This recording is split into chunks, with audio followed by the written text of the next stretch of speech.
What's wrong with it? He only eats the crab. He eats fish. He eats snail.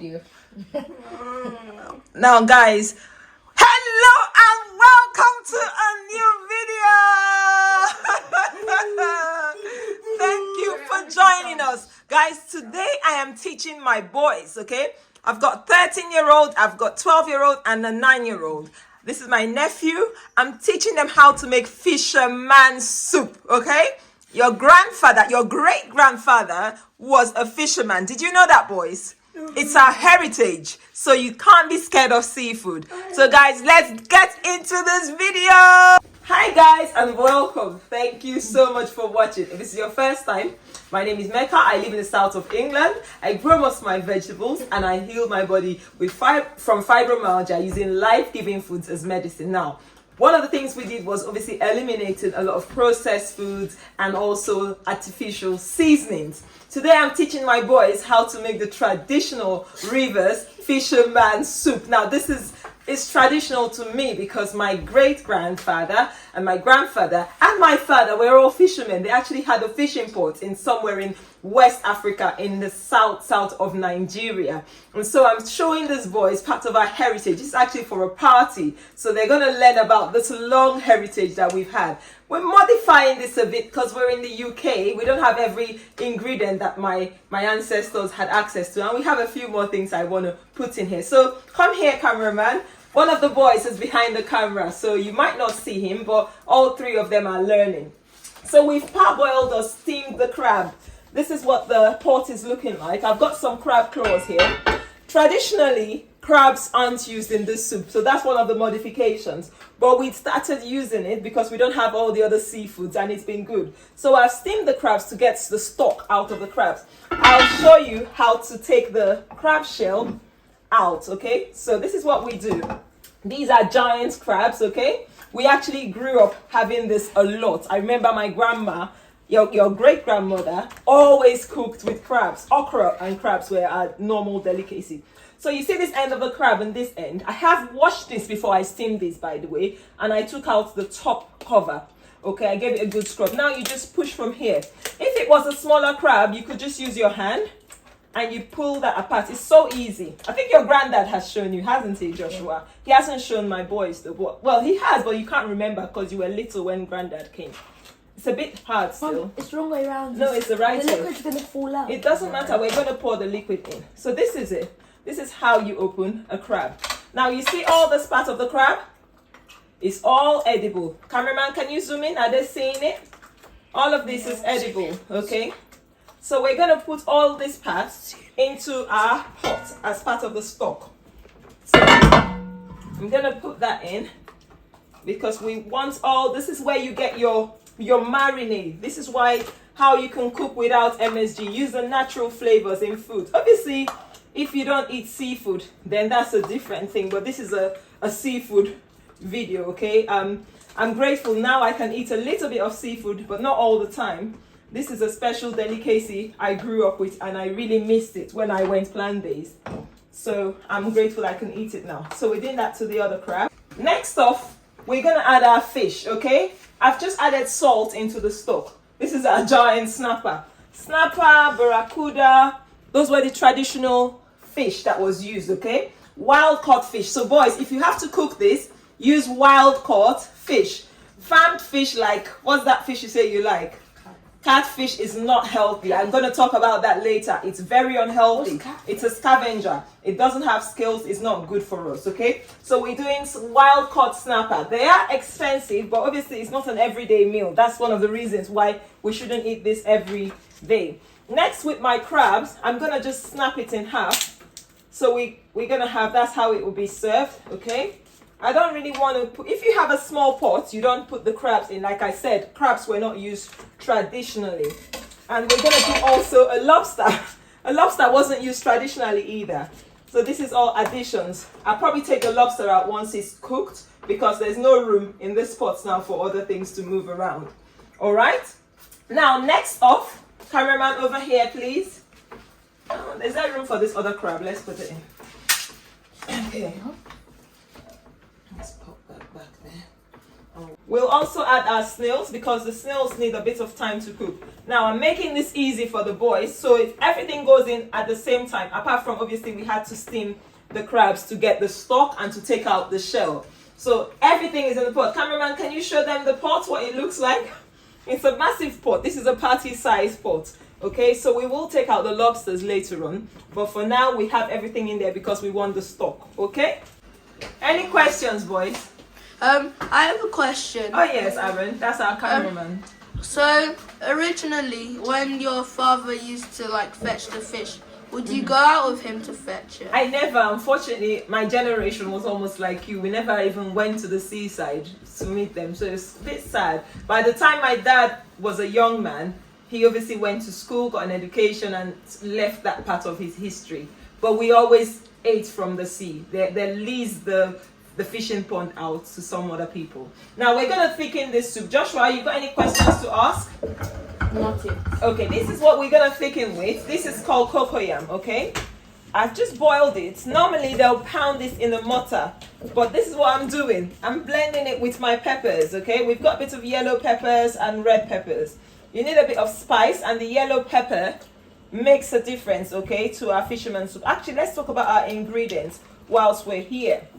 So, do you have a question? What is the cocoa yam as long as the yam? Is it like thick as the yam as well? It's more slimy than a yam, so it thickens the soup quite well. So our ingredients for this soup will be crayfish. This is dried shrimps. This is alligator pepper. This goes in my freezer, so it's a bit sweaty. And this is called uziza. Uziza is essential for the flavor. Now, uziza seeds and the fresh uziza. Now, we got this in the UK. You probably could do it a bit more, but this is what we have. We're going to use this. We're going to use a herb cutter. So one of you, come and help me. You're going to be cutting this with a herb cutter like so. Okay? So cut it this way. The boys picked these as well. So I'm going to blend our thickener. Okay, our stock has started cooking. We'll add our thickener. And I'm also going to be adding the palm oil in no particular order, guys. We're teaching children, so when they're older, they'll learn a bit more technical terms. I haven't measured my palm oil. We just cook and put just a little to your volume of your stock. This is a lot of stock. Thank you, Joshua. Awesome. So, can you pass me the crayfish, please, and the spoon? Let's put the crayfish in. Thank you. Yes, please. So we're gonna add some crayfish. I'm adding everything because we're making like a one pot. It's easy this way, especially if you're teaching kids, so they don't have to think about what goes next or something like this. It can be like a one pot soup. I'm just gonna try and get the thickener to mix up and everything in. Let's have the uziza seeds, please. So the uziza, obviously all measurements will be based on the volume you're cooking. All right. And let's have, what next? Alligator pepper. This is optional, but I love using this. In the recent years, I have been using it. I love it in my soups and in my stews as well, and in my marinades. Okay. And finally, some salt. That's the sea salt you got there, please. The white top, yeah. And then we're just gonna add that. Try not to use dirty spoons, so I'm changing the sides of the measuring spoon. I have salted this before, like I said, so we're not putting too much salt. Guys, we're not gonna season this soup any further. This will do the job, all right? It's not so complicated. Guys, give us a thumbs up. So children, what should we tell the audience to do? The thumbs Tell them like, subscribe, and smash that notification bell. Bam, bam, bam. I don't know what they were saying. I don't know if you got that, but they want you to like our video and also turn on the notification bells. And if you haven't yet, come on, subscribe. Boys are cooking, right? Guys, we need to teach all our children, male and female, to cook. I have only boys, so they have to learn how to cook because they eat. And I want them to be independent and self-sufficient. So that's one of the most important reasons they have to cook. So now I'm just going to let this boil for about 10-15 minutes. And then we'll taste for flavor and add more seasoning of uziza. And yeah, that's it really. Nothing more to do here. Okay? Hey, can I have the uziza? It's not that finished. Why? Well, you've been doing it for ages. What happened? Can I see? What happened? One left. Why did you not finish it? What happened? You went to watch TV without finishing off your work. Guys, this is it, cooking with boys. They left me to go watch TV. Anyway, thank you for doing that. Thank you very much. Now we're going to add the prawns and these are ungolos, or the British call it whelk. Okay, these are baby winkles. Okay, or baby whelk. So we'll add the prawns in here. But let's taste for salt. Can I have a bowl to taste? Oh, look at this. Look at that. It look good, man. It look good. It look good. It look good. It's not thick enough, so I'm gonna show you guys a trick to thicken the soup further. But let's just taste for salt. This one is ready to eat every time. So get a spoon for Joshua. Taste and tell me if it's enough salt. And we're gonna have to thicken the soup. It's not thick enough. Okay, tasting time to see what we need to add. It actually does need more pepper and it's too oily. It's not hot. It's not hot at all. No. So I'm gonna add one more pepper. Okay, and then we'll add something to thicken it as well. Okay, brilliant. All right.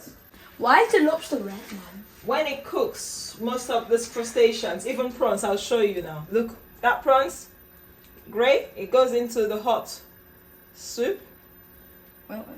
Look at that. What, it just colour change? Yes, that's what happens to them. So the heat just changes their color.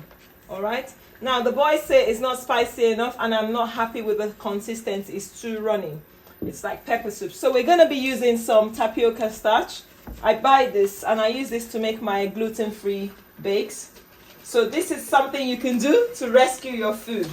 Now I've put also fresh Scotch bonnet in there, and I'm gonna put if obviously your blender can't tolerate heat, I can make soup in this blender, so it's okay. So I'm gonna blend it in here. That way there are no lumps. I don't have to use my hand. So boys, this is a trick. You don't have to use your hand to melt and thicken the starch before putting it in your pot, okay? Well, you could use a pounder. I don't want to do that. This is easy. Modern life is easy. Right, so I'm taking this out, and then I will add a bit more starch. We've added our improvised thickener, okay? And hopefully we'll have the consistency we want now. This is it.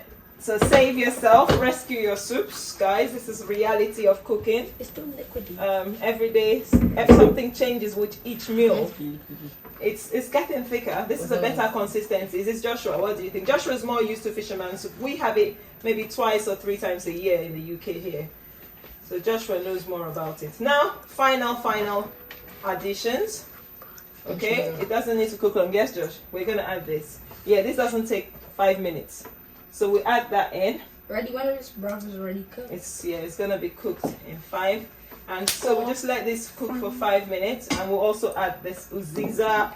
This is our garnishing. Look at that. Look at that. Look at this, man. Guys, thumbs up to this video. Ryan, your face is blocking the whole thing. So let it cook, and we're ready to go. Boys, where is Ryan? Come on, Ryan. Let's finish this thing off. Now, when you cook, boys, something to learn. These people are playing in my kitchen. Everybody! Come here. Now, when you cook, you have to clean up. You have to clear your mess. No one else is going to do it for you. So that is no, you're not having nothing. We're cooking. Use it to clean. No, you use proper rag. Now, this is what we do. I have wiped down a bit. So we're going to wash the dishes. Make sure the sink is cleared, and we'll make our swallow. What swallow are we having with this? Pounded yam. Pounded yam. But we're going to Auntie's house for a party. This is for a party, guys. Yes, we're pounded yam. So anyway, guys, I'll probably see if I can take you along to the party. If not, thank you so much. If you've watched to this point, give the video a big thumbs up, and remember to subscribe. Turn on your notification bells. Come here, cameraman. Come and join us. Come and join us, and let's say thank you to the audience. No, everyone stay here together. Let's look here. So guys, thank you so much for watching. If you watched to this point, our soup is ready. We're going to just put it in a container. I'll probably use a different pot to take it with me. And if I can, we'll take you along. If we can't, we're going to say bye, and we'll see you in another video. Thank you. Bye. Bye. Oh, yeah.